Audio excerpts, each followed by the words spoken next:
سلام سلام.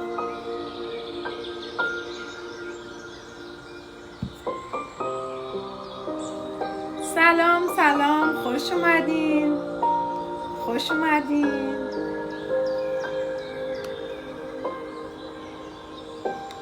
در چهارمین روز از نشست سالیانمون هستیم، نشست سالیانه سلامت روان با EFT و امروز در روز چهارم قراره که با یک مهمان فوق‌العاده دیگه که از شیکاگو قرار در کنارمون باشن گفتگو بکنیم.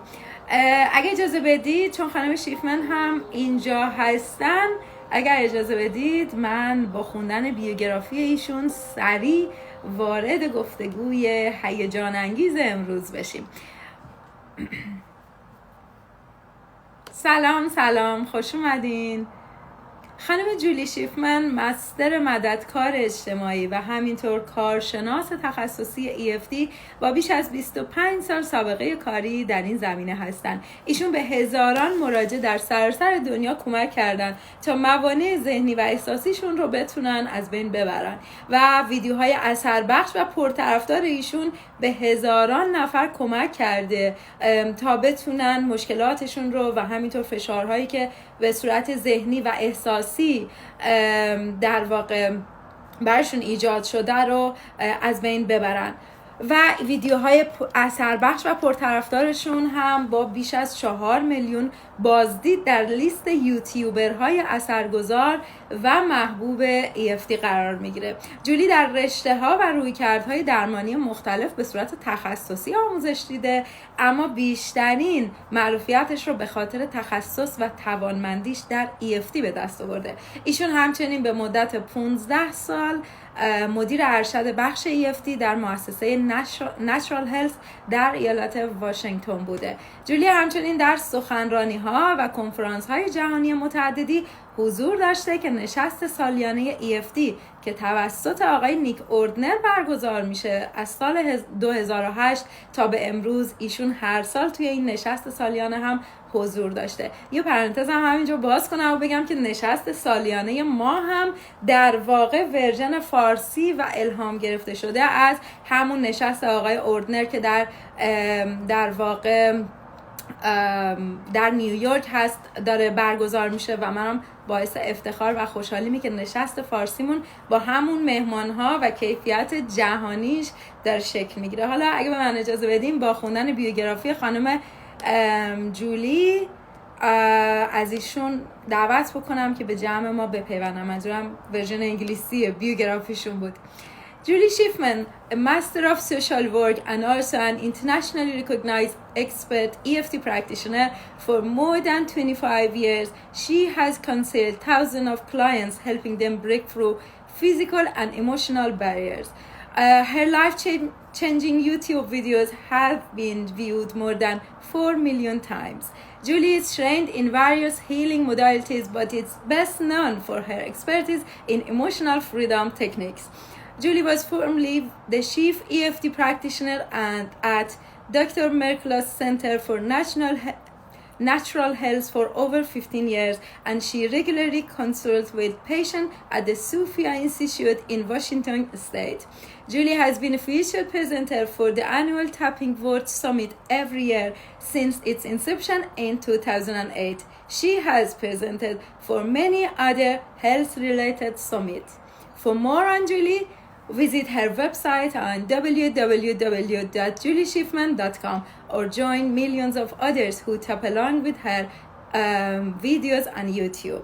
Now, I'm honored and humbled to invite our special guest, Julie Shifmن.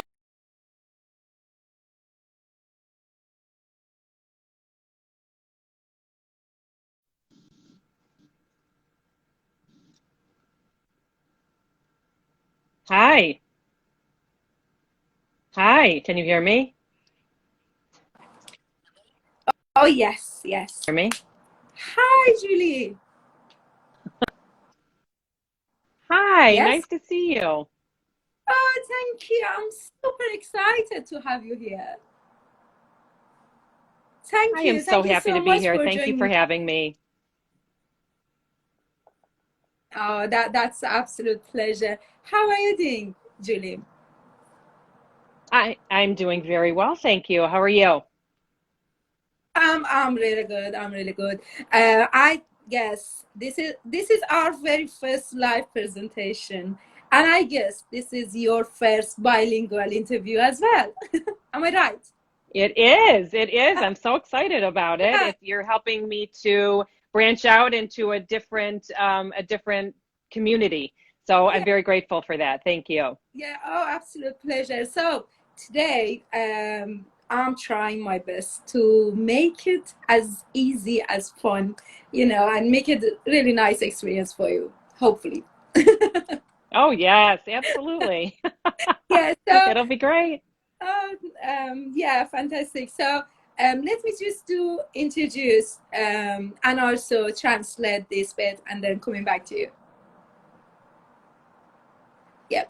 من به خانم جولی خوش آمد گفتم، سلام کردیم، از طرف شما خوش آمد گفتیم و اولین باری که در واقع اولین مصاحبه خانم جولی هست که به صورت دو زبانه است و براشون یه کم عجیبه، ولی خب بهشون گفتم که من سعیم رو میکنم که تجربه خوب و راحتی برای شما باشه.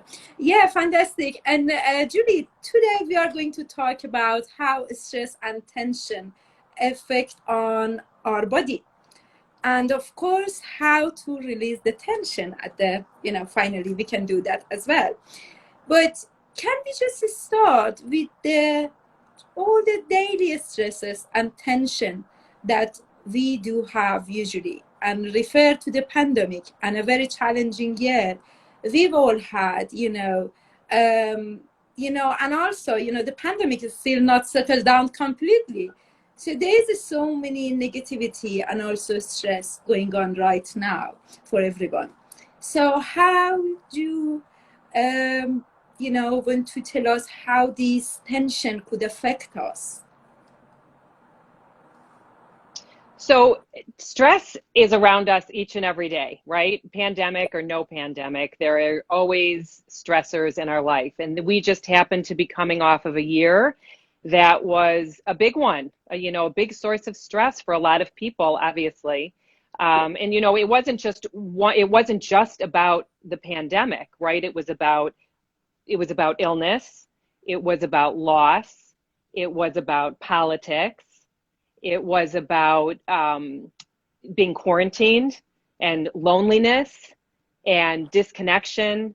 And there were so many financial elements to it, business, there was so many pieces to it that could create an immense amount of stress for so many people, for everybody. This is the one time that everyone in the entire world, right? Every single person on this planet was affected by this pandemic. It wasn't like this country over there and this country over here. It was everybody.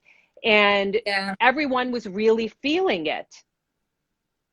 Everyone was Yeah. really feeling that. And so when we don't know how to handle our stress, when we don't know how to handle the anxiety or the depression, the loneliness, the fear, right? All of the emotions that come up around that, what happens is it creates an imbalance in our body. Mm. And so suddenly people might have started to notice that they have more tension. They're sitting on their couch more, or they're sitting at their they had to adapt to a different work situation, or having their kids home with them, or, so many different scenarios Yeah. here. But when people aren't able to deal with their stress effectively, they start to notice it in their body. And that can show up as, well, anxiety for one thing, right? It can show up as stress and tension, maybe in the neck and shoulders. It can show up in tension in someone's back. It can show up in, gaining weight. It can show up in disease. It can show up in all sorts of ways. And just because we're stressed doesn't mean that we have to suffer on a physical level. We don't have to suffer at Mm. all. Dealing with stress Yeah. is part of life. And life is always going to give us challenges. It's how we deal with it will depend on how we feel mentally, emotionally, physically. Yeah, that's where tapping comes along. Yeah, exactly. Okay, so shall we just stop here? I'm going to translate this bit and coming back to you. So just try to, keep it in mind where we are. Absolutely. Yeah, okay. خب من از خانم جولی پرسیدم که با شرایط کلا استرس رو هممون تو زندگیمون تجربه میکنیم مرتبا، اما با شرایط پندمیک و با شرایط کرونا که ایجاد شد طبیعتا سطح و آمار استرس همه آدم‌ها از هر چی که بود بیشتر شد. پس در نتیجه حالا من ازش پرسیدم چطور این استرس های روزانه روی عملکرد ما، روی بدنمون و اینها تاثیر میگذاره. جواب خانم جولی این بودش که استرس همیشه هست. یعنی استرس چیزی نیست که بگیم چون کرونا شد اومد یا به خاطر کروناست. کلا ما با کرونا، بی کرونا، بدون قرنطینه، با قرنطینه، این استرس همیشه تو زندگیمون هست، چیزی که ما همیشه داریم. پس نمیتونیم فکر کنیم که قرار حذف بشه. ولی طبیعتاً با پاندمیک و کرونا بیشتر شد، به خاطر اینکه روی بخش‌های زیادی از زندگیمون، روی سلامتی، روی از دست دادن، روی احساس تنهایی، روی سیاست، روی اقتصاد، روی همه چیز تاثیر گذاشت و شاید این تنها زمانی در دنیا بود که همه آدم‌ها در هر جای دنیا که بودن این فشار و اذیتی رو و این نوع از استرس‌های جدید رو شروع کردن به تجربه کردن. استرس، تنهایی، افسردگی که همشون اومدن و اضافه شدن به هر چیزی که ما داشتیم در زندگیمون و یه عدم تعادل، ایمبالانس توی بدنمون اتفاق افتاد و طبیعتا تنش ها بیشتر شد، شکل کارمون تغییر کرد و همه اینها. حالا خانم جولی میگن وقتی آدم ها بتونن بفهمن اینو و تاثیرش رو که چطوری خودش رو تو بدن ما این استرس ها داره نشون میده و ما میدونیم استرس هست، ولی قرار نیست چون استرس داریم مدام در تنش و فشار رو تجربه بکنیم. حالا اگه ما بدونیم که میتونیم هندلش بکنیم کل بازی تغییر میکنه و این بستگی داره به این که ما چطوری باش قرار دیل بکنیم. Yeah, Julie, I think for the next one I have to keep it smaller. Okay. Okay, no problem. I can talk a lot, so I'll try to condense it. Yeah. Yeah. No problem. Yeah, I'm just joking. I'm just joking. We just came to that point that it's all depends on how we are going to deal with all these stress and also the tension in our body. So one of the things we want to do, we have to recognize that we have the stress, first of all, right? So paying attention to our body. Sometimes for people, they can notice pain in their body before they can recognize stress in terms of emotions. So I often use the physical body as a portal to get into what the underlying emotional component is to it. And so if someone wakes up in the morning and they have a pain in their neck or they have a headache or some pain in their body, I would urge them to look at it and listen to it, because our body, when we have pain or symptoms of some sort, tension, whatever it is, that is our body's way of speaking to us. It's our body's way of telling us that there is an imbalance somewhere. Yeah, right? That's a great point. Shall we just stop here because I want to start from that piece. Yeah, okay. خانم جولی میگن که همونطور که گفتیم همه چیز بستگی داره به روش ما، به نگاه ما که چطوری قراره این مشکل رو در واقع این ایموشنال ها، احساساتی که تو بدنمون داره جمع میشه و دردسر درست میکنه رو باش روبرو بشیم. اولین قدم اینه که بفهمیم که استرس داریم و استرس هست که داره رو بدنمون تاثیر میذاره. چون یه اتفاقی که میفته خیلی جاها ما حواسمون نیست، فقط میفهمیم بدنمون حالش خوب نیست. مثلا صبح از خواب بیدار میشیم و احساس میکنم من گردن درد دارم، من کمر درد دارم، ولی اصلا نمیدونم که زیرش چه احساساتی وجود داره و احیانا من چرا این گردن درد یا کمر درد رو به ناگهان گرفتم. پس خیلی مهمه که ما بتونیم اون محرک رو پیدا بکنیم و بعد از اون حواسمون به این باشه که شروع کنیم به شنیدن درد، چون درد در واقع توی بدن ما یک زبان گفتگوه، روشیه که داره با ما صحبت میکنه. جولی، so we are on that. We have to listen to the pain because that's the way of our body speaking to us. Yeah.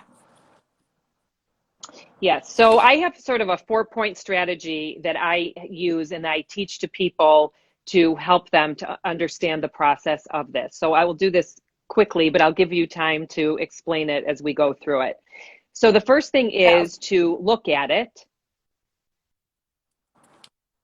In other words, where is the pain in your body or the stress or the tension? Sorry, go ahead. Yeah, I just didn't have you for just a second. It was, I think that was it. Okay. Yeah, so okay. Can you repeat that? Yes, that, so I have a... For a strategy that you said, you teach people. Yeah, okay,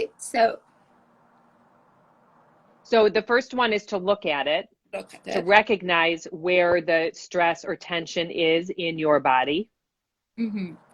Okay, so shall I just go for this? Sure. اوکی.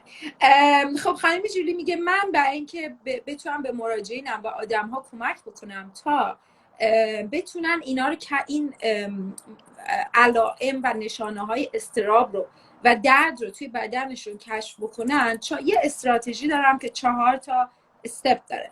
اولش اینه که بهش نگاه بکنم و پیدا بکنم که آها این درده احیانا چه استرسیه یا من در مورد چی استرس هستم. Yeah, and what's the second? The second one is to listen to it. Right. So now we've looked at it, and then you want to listen to it. So you want to pay attention to what this stress or tension is telling you. So the way we do that, sometimes I'll say, is there an emotion with this? Sometimes people will say, oh, you know, my back is killing me. And, you know, there's some anger in there. You know, it feels really angry. Or sometimes people will feel maybe a lump in their throat, or as we said, maybe a pain in the neck, and they feel some fear, or they feel some sadness or some hopelessness. So now we've looked at it, and then we listen to what it's trying to tell us. All right. That's the second part. Right. Okay. So before I go to translate, go to question about it. Is it like just asking ourselves or just think about it? How we should listen to it? Is it kind of any, you know, any techniques or anything? Just talking with the listen to it?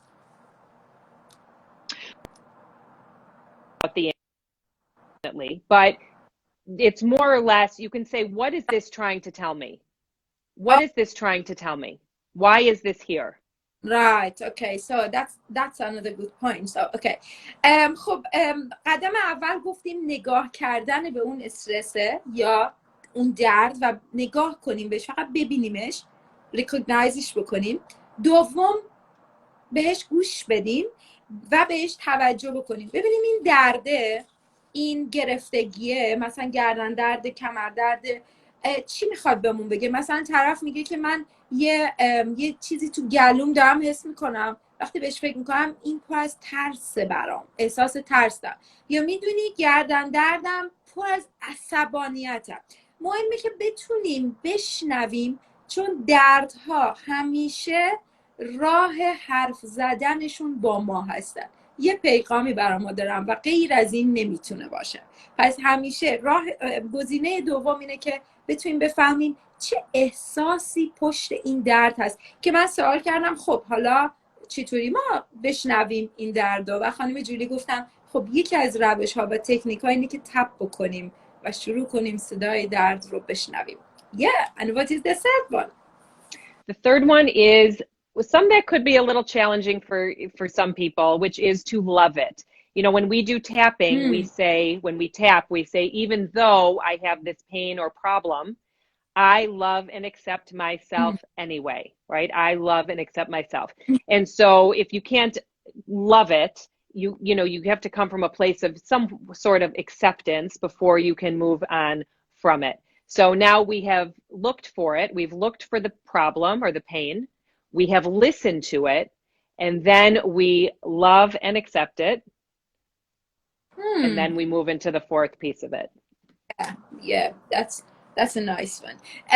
خب پس سومین قدم توی این استراتژی چهارگانه اینه که بتونیم اون درده رو، اون احساسه رو بتونیم بعد از اینکه دیدیمش، شنیدیمش، حالا شروع کنیم به پذیرشش. و این همین که توی تپینگ میگیم با اینکه من این درد رو، این حالا هر چیزی که هست رو دارم، این مشکل رو دارم، خودم رو میپذیرم و دوست دارم، خودمون رو میکشونیم به سمت، ذهنمون رو میبریم به سمت اینکه توی یک فضایی از پذیرش قرار میگیره که تا قبل از اون نداشتیم. And I guess, Julie, from this point, there might be a question about if I can't accept and love that pain, can we just change the words and just tend to do that? Absolutely. Absolutely. There's so many different variations. Like, even though I have this headache, I'm open to releasing the pain now. Or even though I am feeling, you know, this pain in my neck, I am open to feeling calm and relaxed. Yeah. I'm changing this story. I mean, there are variations to it. But, you know, when you follow like the quote unquote protocol of tapping, which is you start with the problem, right? And then and then you say, I love and accept myself. But there are certainly many variations if you cannot be in a place of loving it. Yeah, of course.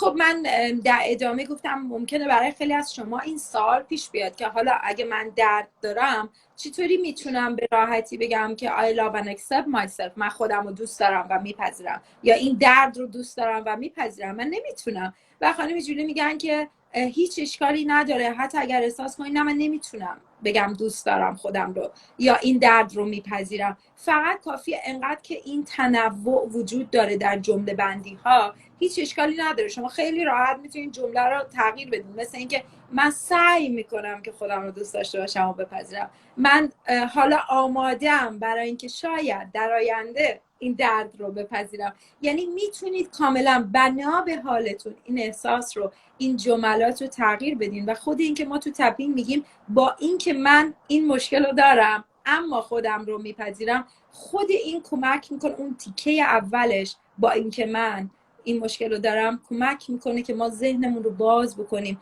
که این هست ولی میتونم خودم رو هم بپذیرم. اما اگه نتونستینم اوکی، میتونید جملات رو تغییر بدین. Yeah, thank you. And what is the fourth one? Let it go. So it's 4 L's, right? We have look at it, listen to it, love it, let it go.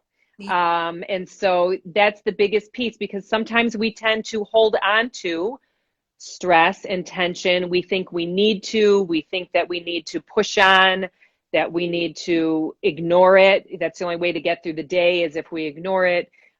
There's a lot of reasons why people might hold on to stress and tension in the body or emotions. And this is a key point here is to allow yourself, give yourself permission to let it go. Yeah, that which is that's great, and exactly that's a key one.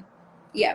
Okay, خب خانم جولی میگن که و چهارمین قدم let go کردنه، آزادش کردنه، رها کردنشه که تقریبا یکی از بخشای سخت ماجراست، چون معمولا هم بخش کلیدیه هم یکم میتونه سخت باشه، چون ما عموما ناخواسته تمایل داریم به اون استرسه بچسبیم، به اون فشاره بچسبیم، به خاطر اینکه احساس امنیت بیشتری داریم، فکر می‌کنیم من نباید یادم بره که فلان مشکل وجود داره و میخوایم بهش بچسبیم، میخوایم باهاش بمونیم که احساس امنیت بکنیم، چون اگر رهاش کنیم ممکنه فکر کنیم من چه بیخیالم، یا هر چیزی. همونطور که خانم جولی گفت دلایل زیادی میتونه وجود داشته باشه که چرا من تمایل دارم بچسبم به احساساتم، به ترس هام، به استرس هام. ولی مهمترین پوینت توی کل این ماجرا اینه که در نهایت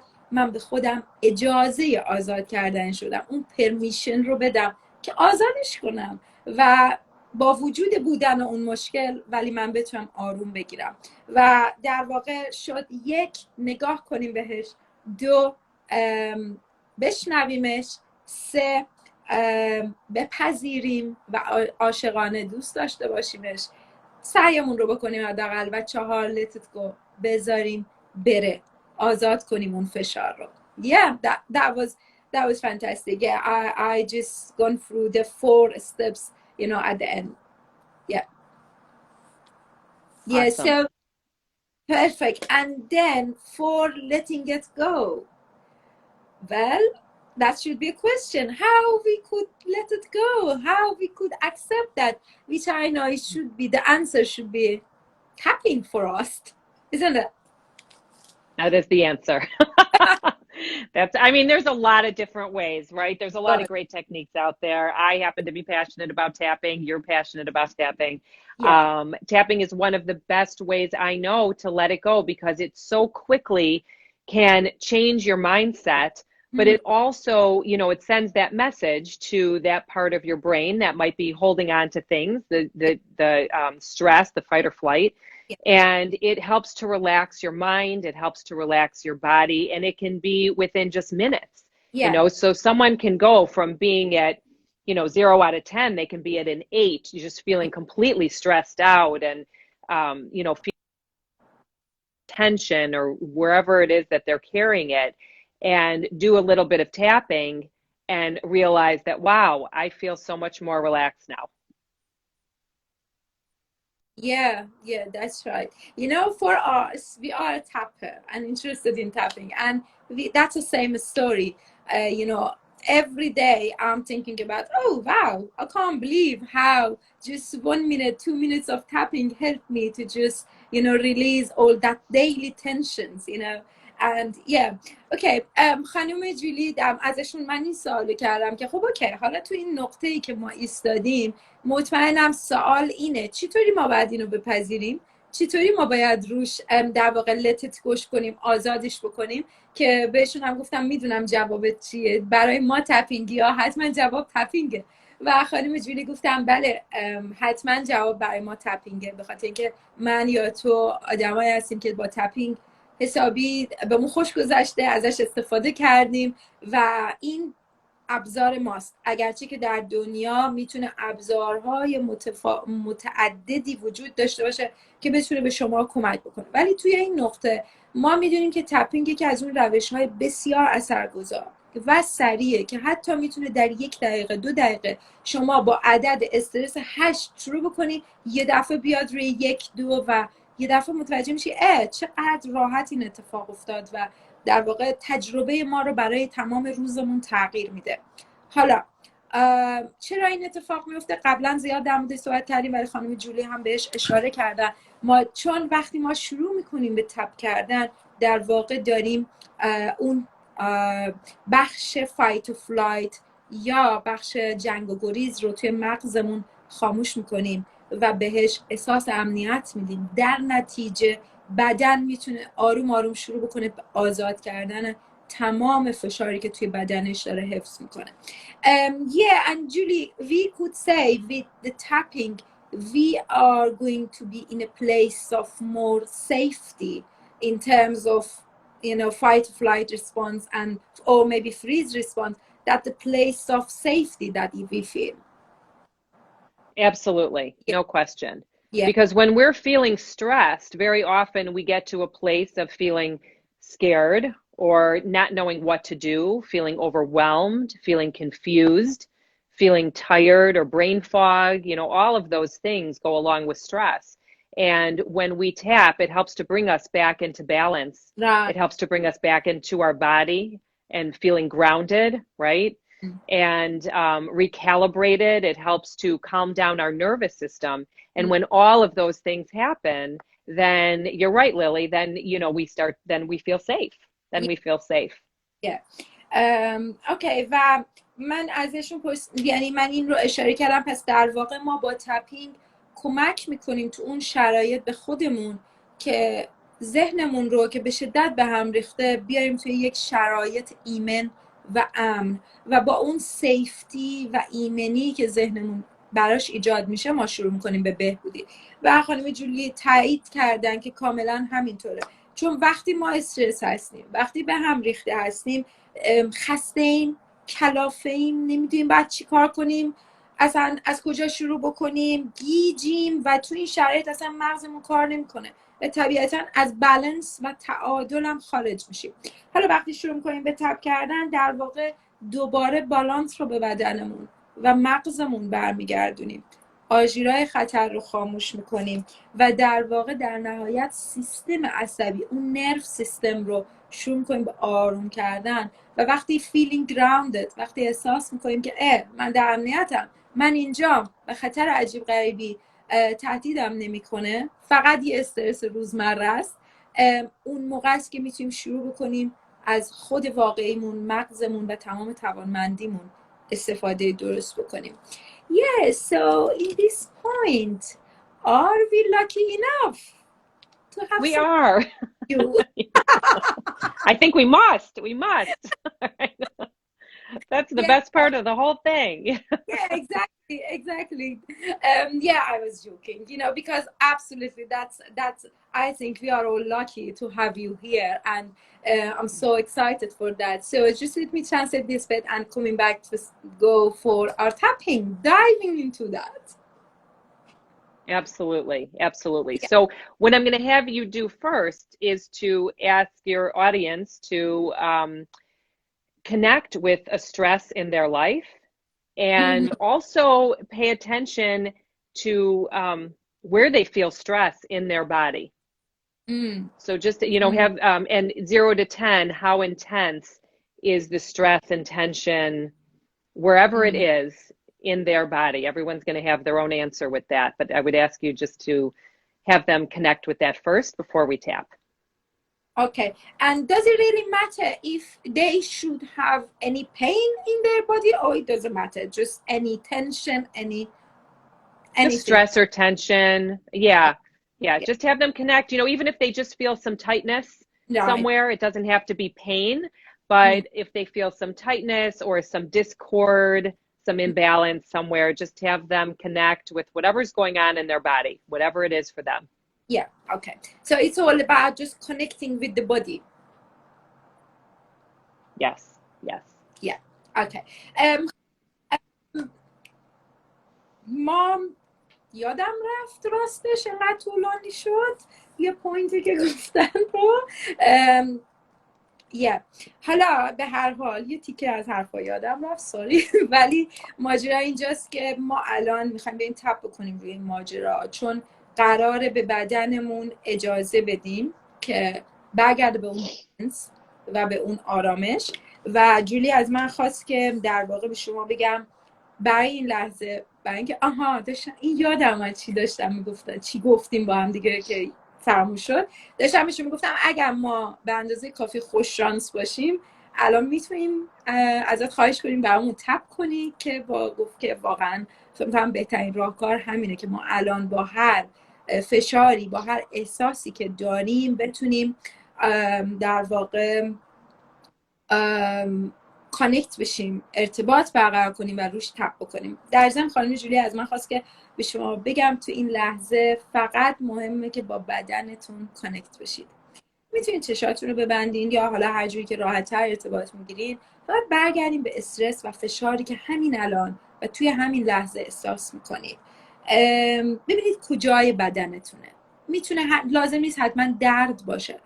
any tightness، هر گرفتگی، سنگینی، ناراحتی، عدم تعادل تو بدنتون که این لحظه احساسش میکنید، فقط ازتون میخوایم که بهش وصل بشید، تمام تمرکزتون رو روش بذارید، از 0 تا 10 بهش یه نمره بدید و ببینید کجای بدنتونه. you're ready. Okay. So I will tap and you'll translate, correct? Wonderful. And you can hear me okay? Yes, I think it's a yes. little I will spotty. be your Okay. echo. Yes. So I will be your Farsi. Great. So take a big deep breath in first. Okay, یه نفس عمیق.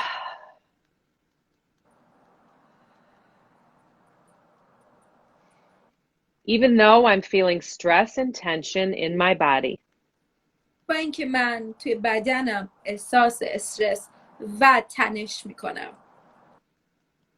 I honor and accept myself anyway. خودم رو میپذیرم و به خودم افتخار میکنم به هر حال. Even though I'm feeling stress and tension in my neck and shoulders, stomach, wherever. با اینکه من توی همین الان احساس فشار توی بگید کجاست، گردنتون، شکمتون، کمرتون، هرچی هست رو جای خالی رو پر کنید. I'm just noticing it and listening to it. حالا متوجهش هستم و بهش گوش میدم. And I'm open to letting it go now. و آمادم که توی این لحظه آزادش بکنم. Even though I feel stress and tension in my body. با اینکه من توی بدنم احساس فشار و استرس میکنم. Stress and tension in my life. استرس و تنش توی زندگیم. I honor all of my feelings about this. تمام احساساتم رو در مورد این موضوع میبینم و میپذیرم. I'm ready to let go and feel calm and relaxed. حالا من آمادم که آزادش کنم و احساس آرامش و ریلکس بودن بکنم. This stress and tension in my body. تمام این استرس و تنش توی بدنم. Stress and tension I feel in my, label it. تمام استرس و فشاری که توی اسمشو بگید. Maybe my muscles feel tight and clenched. شاید ماهیچه هم احساس گرفتگی و فشردگی میکنه. Maybe it's a lump in my throat. شاید یه چیزی مثل یه قده تو گلومه. Maybe it's strain in my back. شاید یه فشار کشیدگی توی کمرمه. I have some tension in my life. من کلی فشار و مشکل و تنش توی زندگیم دارم. And the tension in my life is causing tension in my body. و فشارها و اذیت‌هایی که توی زندگیم دارم حالا تبدیل شده به فشار توی بدنم. Connecting with all the stress in my life. حالا با تمام استرس های زندگیم ارتباط برقرار میکنم. میبینمشون. There are always stressors in life. توی زندگی همیشه استرس و ماجراهای استرس‌زا هست. Maybe it's work stress. شاید استرس کاره. Family stress. استرس‌ها و فکر مشغولی‌های خانوادگیه. Relationship stress. استرس‌های رابطه است. Financial stress. استرس‌های اقتصادی و مالیه. Health related stress. مسائلی که مربوط به سلامتیمه و من براشون نگرانم. All the stress going on in the world. تمام استرسایی که این روزا تو دنیا داره اتفاق میفته، خبرهای بد، همه چیز. I just can't seem to get away from it. اصلا هرچی فکر کنم امکان نداره بتونم ازش دور شم. All the stress and tension is in my body. تمام این فشار و تنش ها توی بدنمه. And I might be carrying it in my muscles or my joints. و شاید من توی بدنم، توی ماهیچه هام، توی عضلاتم دارم احساسش میکنم. I can be holding on to this anywhere. من میتونم همه جای بدنم احساسش کنم و بچسبم بهش. And I'm ready to let this go. ولی حالا آمادم که اینو آزادش کنم. It doesn't feel good in my body. احساس خوبی تو بدنم نیست. به دردم نمیخوره. And just because I have stress in my life. و فقط به خاطر اینکه من زندگیم پر از استرسه doesn't mean I can't feel good in my body. معنیش این نیست که تو بدنم نباید احساس راحتی و خوبی داشته باشم. I'm ready and willing to release this and let it go. حالا من آمادم و دلم میخواد که تمام این فشار رو آزادش کنم. There are always going to be things in my life I can't control. همیشه تو زندگی آدم چیزایی هست که من هیچ وقت نمیتونم کنترلشون کنم. I can't control others' behaviors. من نمیتونم رفتار دیگران رو کنترل کنم. I can't control things that go on in the world. نمیتونم چیزایی که تو این دنیا همینطور داره اتفاق میفته رو کنترل کنم. But I can control my thoughts. ولی میتونم فکرام رو کنترل کنم. My actions. عمل کردم رو کنترل کنم. And the way that I choose to feel.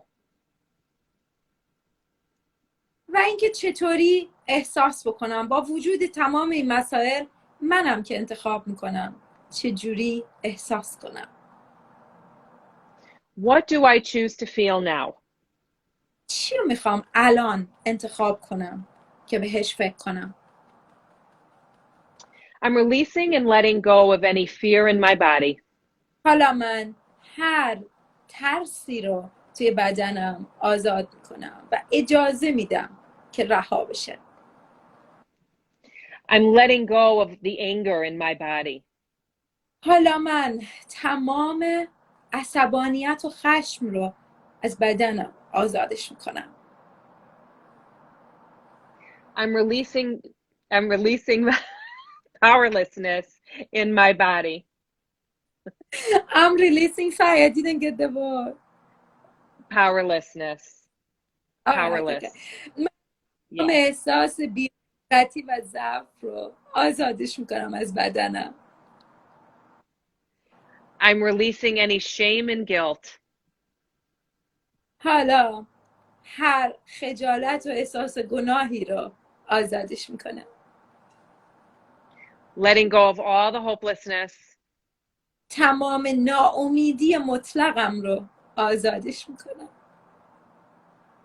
And all of the despair. و تمام ناراحتی‌ها و ناباوریام، ناامیدیام. I'm letting it all go right now. همشو همین الان آزادش میکنم. I choose to feel good in my body. حالا انتخاب میکنم که توی بدنم احساس خوبی داشته باشم. I choose to feel good in my life. حالا انتخاب میکنم که توی زندگیم احساس خوبی داشته باشم. I'm relaxing all the muscles in my face. حالا تمام ماهیچه های صورتم رو آزادیشون میکنم و میذارم این ماهیچه ها ریلکس بشن. Softening my eyes. حالا چشم هام رو، ماهیچه های چشمم رو شلشون میکنم. Relaxing my jaw. فکم رو شلش میکنم. I'm opening up my throat. و گلوم رو بازش میکنم. Swallowing easily. و خیلی آروم و راحت آب گلومو میتونم قورت بدم. Allowing all the stress to wash away in my neck and shoulders. حالا اجازه میدم که تمام استرس هایی که توی شونه ها و کتفم هست رو بشوره و ببره. I'm opening up my heart with love. و قلبم رو با عشق فراوان باز میکنم. Relaxing all the muscles in my stomach. تمام ماهیچه های معده و شکمم رو آزاد و شلش میکنم. My arms feel like they're floating. My arms feel like they're floating. دست ها و بازوهام احساس رهایی و شل شدگی دارن. My legs are also feeling relaxed and grounded. پاهام احساس رهایی، سبکی و امنیت میکنن. Releasing all the stress from my back. حالا تمام استرس رو از کمرم آزاد میکنم. I'm giving myself the opportunity to let it all go now. حالا به خودم این فرصت و اجازه رو میدم که همه این فشارها رو آزادش بکنم.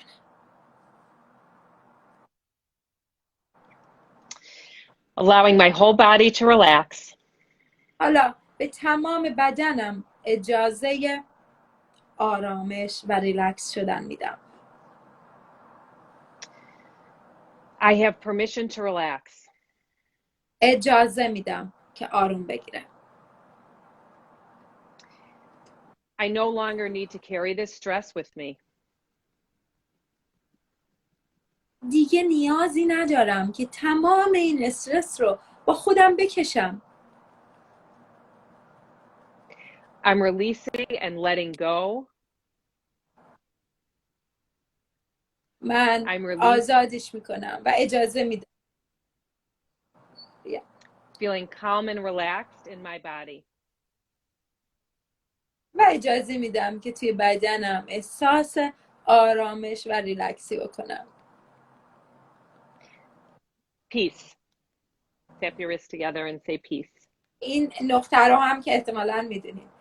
آرامش، آرامش. Take a big deep breath in. و یه نفس عمیق بزرگ بکشیم.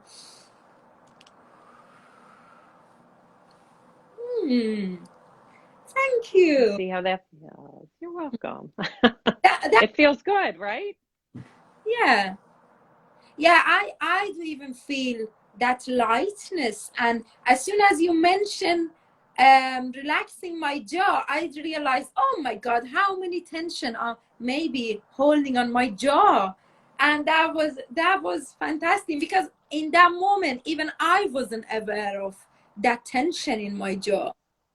Yeah, that was fantastic. And that's what's so interesting, because sometimes we don't realize that we are carrying stress and tension. We don't realize it until you go through something like that, and you're like, wow, I really was carrying some stuff here. You know, it's a very cool process.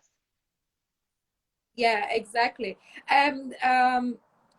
نکته جالب این بود که خب من تشکر کردم از تپینگشون. دوست دارم توی فاصله تا ما صحبت میکنیم شما بهمون بگین این تپینگ براتون چطور بود و چه جوری، آیا تونست بهتون کمک بکنه و چی تجربه کردین. ولی داشتم به خانم جولی میگفتم که خیلی جالب بود لحظه‌ای که گفتن فشار رو از روی فکت بردار، تازه متوجه شدم چه فشاری رو روی فکم دارم تحمل میکنم بدون اینکه بهش آگاه باشم و خیلی در واقع کاملا unconscious و ناخودآگاه بود. و خانم جولی هم نظرشونه که دقیقاً نکته مهم اینه، ما خیلی وقتا داریم تنشن و فشار رو توی بدنمون با خودمون حمل میکنیم ولی به هیچ وجه نسبت بهش آگاه نیستیم و به محض اینکه شروع میکنیم به تپ کردن یا دیدن و شنیدنش، همون 4 تا قدمی که در ابتدا گفتیم، به محض اینکه شروع میکنیم به دیدن یا میگیم واو اصلا باورم نمیشه این همه فشار رو من داشتم روی کتفم یا فکم با خودم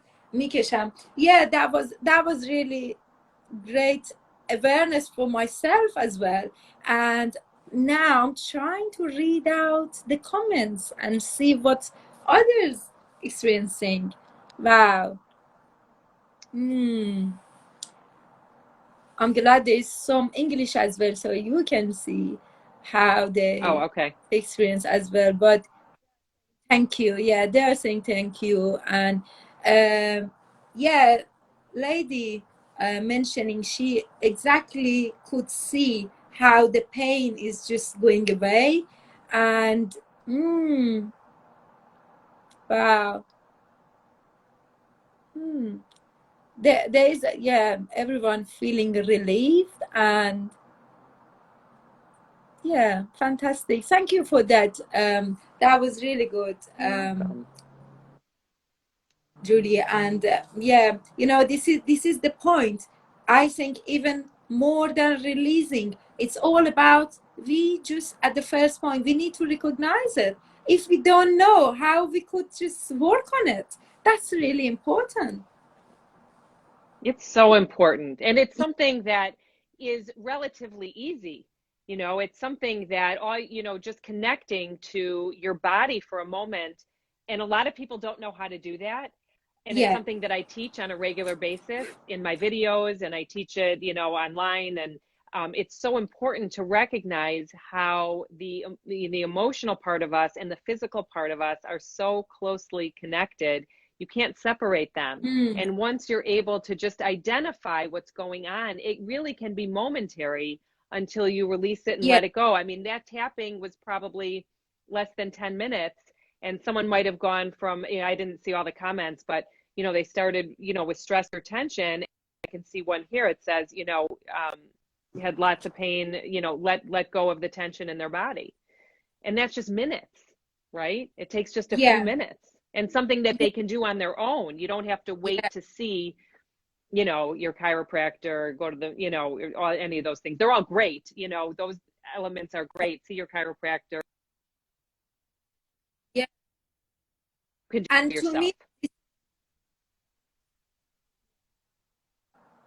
can't hear you properly. It's just your voice is breaking. I didn't. Hello, can you hear me?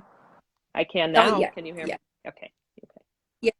Yeah, you know, yeah, that's a really good point, because, you know, we need to just recognize it. And I think the biggest benefit of EFT for me, it's that it's not necessarily you need to go to see your therapist or anything. It's all about, you just learn it, recognize it, and then you can, you know, help yourself, you know, every day on a daily basis. Because basically we can't do that, having therapy or doing chiro or those kind of thing every day, but we can do the tapping, which is the main, and I would say the biggest benefit of it.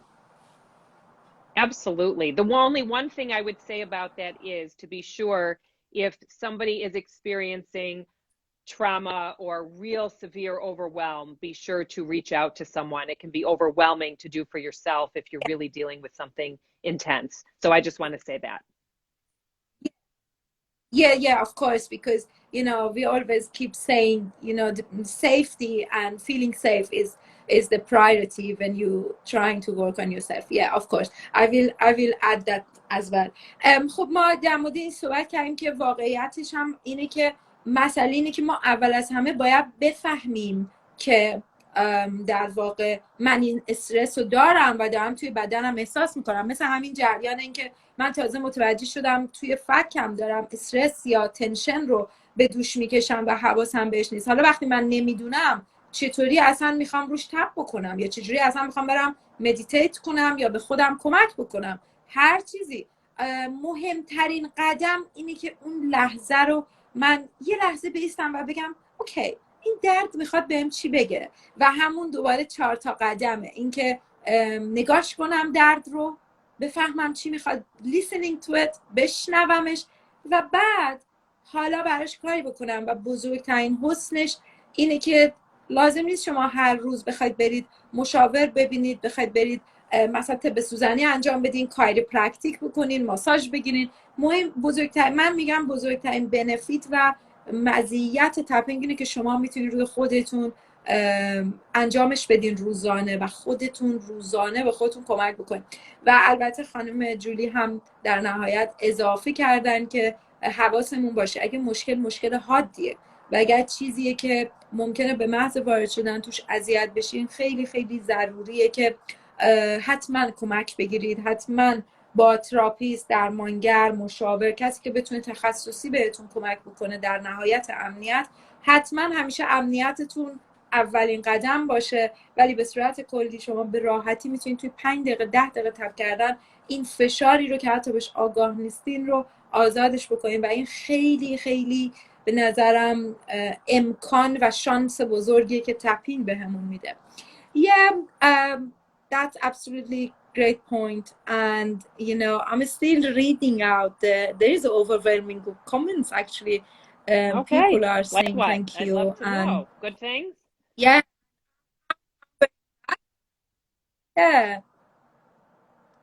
Yeah, there's a nice word about, and they are all saying thank you to you, Julie, for the tapping. It was kind of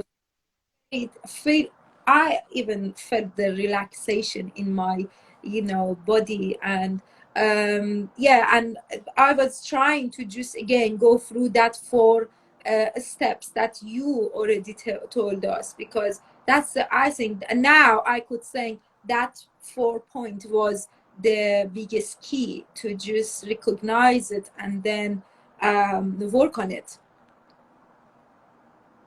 Excellent. And when we feel good in our body, we can feel good in our life, right? Exactly. Yeah. من داشتم این رو میگفتم که خب ما داشتیم مرور میکردیم که اون 4 تا گزینه‌ای که اول گفتگومون گفتیم مهمترین چیزایی بودن که شاید هایلایت های امشب ما امروز ما باشن، که وقتی من میتونم اون 4 تا رو انجامش بدم میتونم شروع کنم به کمک کردن به خودم و بهبودی حالم.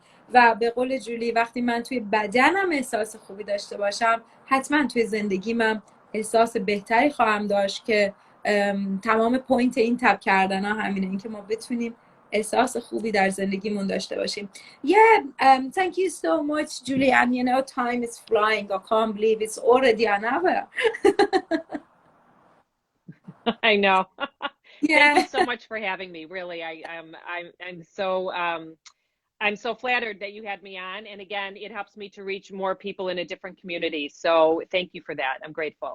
You're welcome. Yeah, that was a pleasure. And I just wanted, before we wrap up, is there anything that you want to share or say anything, that we already haven't mentioned? No, I think this is a great place to start. We can use tapping for absolutely anything. And it only works if you use it, right? So that is, that's the key, is that you want to be able to use tapping, have it as part of your daily repertoire. Do it when you wake up in the morning, or do it in the shower, do it before you go to bed. It doesn't mean you have to spend your whole day tapping, but you can bring it into your life, and it really can make all the difference between feeling good, or it all comes down to what do you choose, right? And if you're choosing to feel good, this is a great way to do that. So now this is our choice, which direction we want to go. That's right. Yeah, okay. Thank you so much. On behalf of on behalf of our community, I wanted to say a massive thank you, because that was a great chance for my community, and I'm just so grateful for that. And hopefully we can have you again in future, maybe next summit. And thank you for everything. Thank you so much. And I have a lot of videos online. I mean, I know they're all in English, but that if people here can understand that, then they're free, so it can be very helpful for people. So thank you again. Welcome. So in case because you mentioned it's all free, but it's in English, so there is a language barrier here. So if you give me that permission, I would love, and it would be very big honor for me to just translate some of your YouTube videos. if that's okay for you. Absolutely. Of course it would be okay with me. I would be honored to let you do that. So thank you. I wish I could have it in all the languages. So I appreciate it. Really, I do. Thank you. Thank you very much. We will do that, of course. That would be great honor for me. I will do that. And I will let you know. Okay. Please do. We'll stay in touch. Thank you. Yeah. So see you next time and have a nice day. Okay, thank you, Lily. Okay, thank you so much. Thank you. Bye-bye. Bye.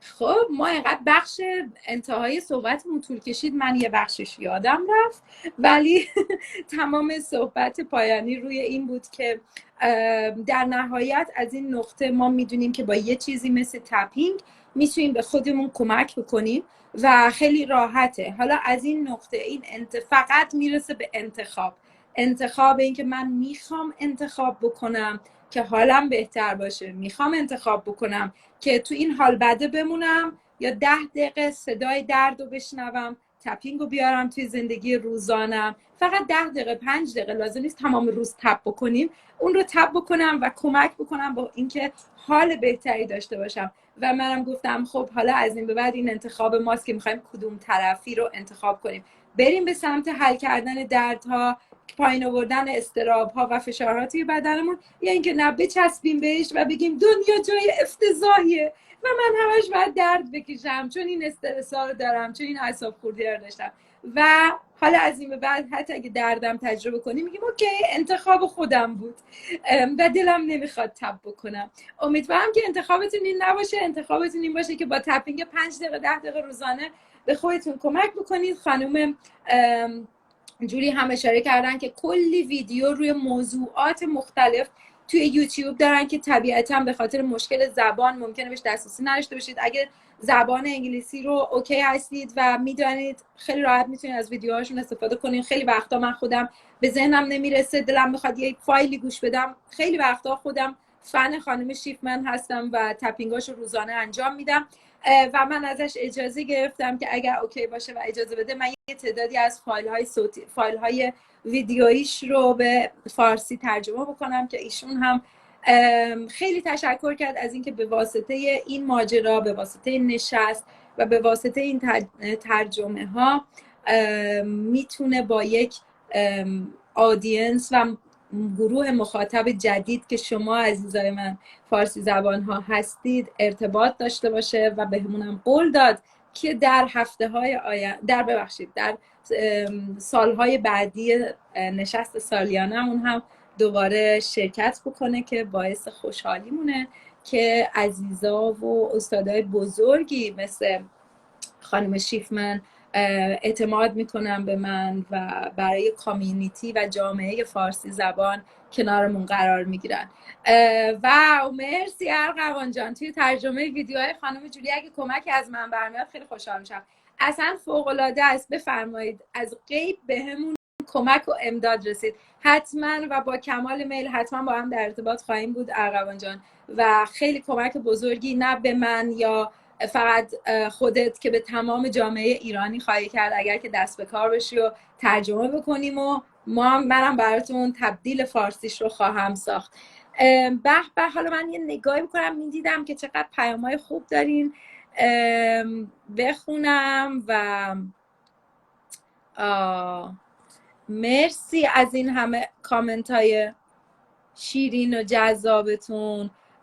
خب یه چیز جالبی پیش اومد. اینقدر ما تو این چند روز بیشتر از 100 تا پیام داریم که از همون پرسیدن تو رو خدا این لایوا رو سیو کنین. بعد این لایوا سیو شده توی پیج، همه هستن، چرا نمیدونم چرا نمیبینیدشون. فکر کنم چون عکسشون براتون آشنا نیست پیدا نمی کنید، ولی خیلی برام عجیبه همه لایو های این چند روز سیف هستم. علاوه بر تب کردن صحبتاشون هم آرام بخش بود. بله واقعا همینطوره.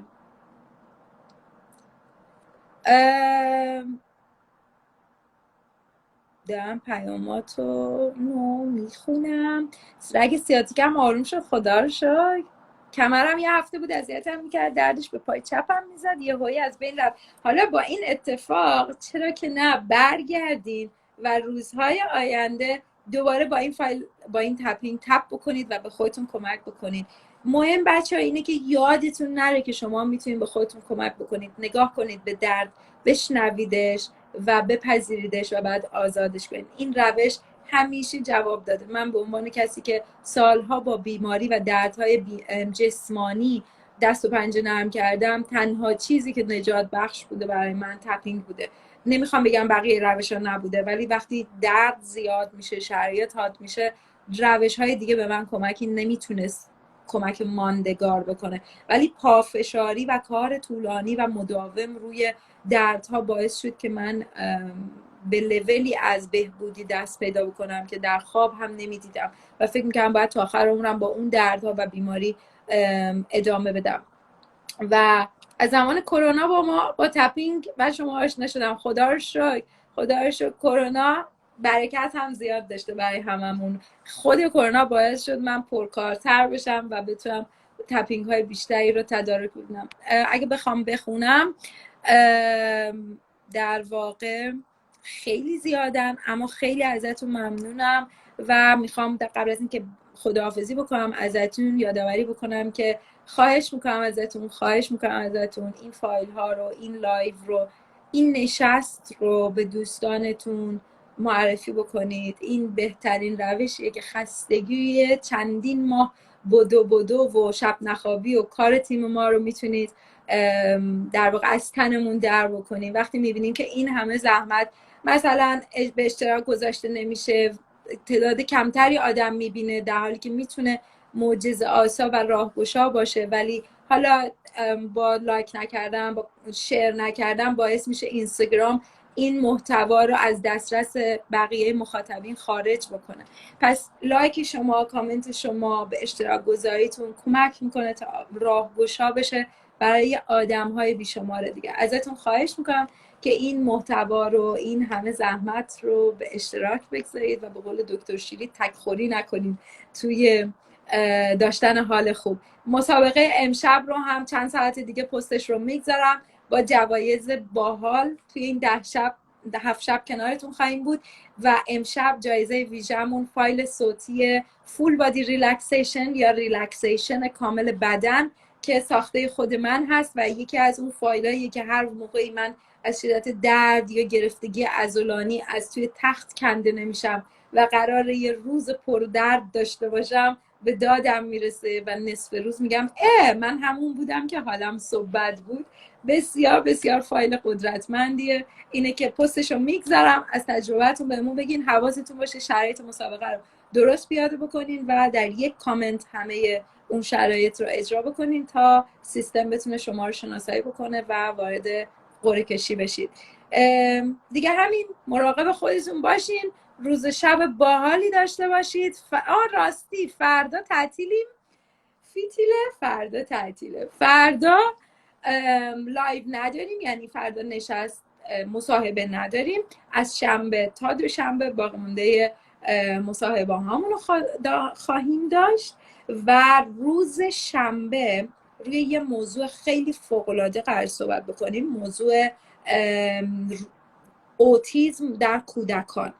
اگر کسی رو میشناسید، خانواده‌ای، مادر و پدری که فرزند اوتیسم دارن و یا با مسئله اوتیسم سر و کار دارن، یا معلمان، هر کسی که به گونه‌ای با کودکانی که با اوتیسم سر و کار دارن، در واقع خواهش میکنم بهشون اطلاع بدین که شنبه ظهر انگلیس میشه، حوالی عصر شما، در رابطه با اوتیسم و اینکه چطور باید روی اوتیسم کار بکنیم برای کودکان، چطور میتونیم به فرزندان اوتیسم کمک بکنیم. بسیار بسیار میتونم بگم میتونه گفتگوی فوق‌العاده‌ای باشه همراه با جوایزی که داره و همینطور برای همه پدر مادرها یا کسانی که با بچه‌ها در ارتباطن میتونه راهگشا باشه. خواهش میکنم که این خبر رو هم اطلاع رسانی بکنید. به خدا میسپارمتون و خیلی خوشحالم که تا به امروز و در طول این 4 روز نشست کنارمون بودید. خدا نگهدارتون باشه.